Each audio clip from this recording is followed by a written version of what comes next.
People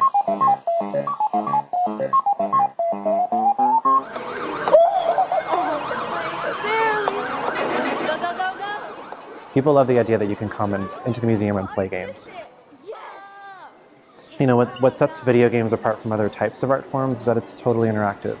The player is required to activate for the game. So it's more interactive than I think a lot of other art forms, just inherently. I think this is probably the most technology-heavy exhibition we've ever had at the Phoenix Art Museum.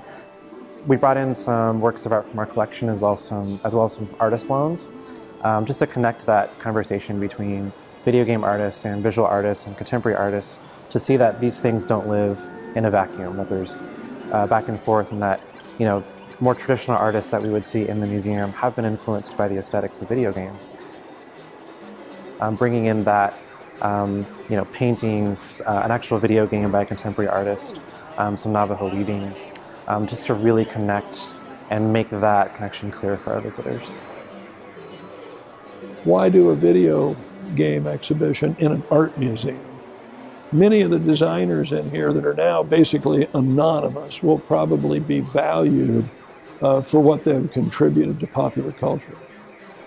In the exhibition are some, I'll call it storyboards, where you see the ability of many of these people to draw characters.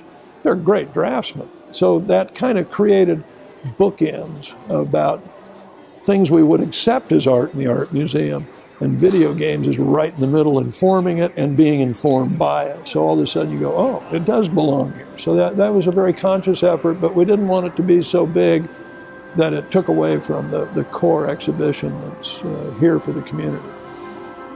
We're always trying to be as relevant as possible to our visitors and to our audiences. And I think bringing this show into the museum hopefully brings new people in that might have never come to the museum, and hopefully continues that relationship. We want people to enjoy themselves and really have fun at the museum.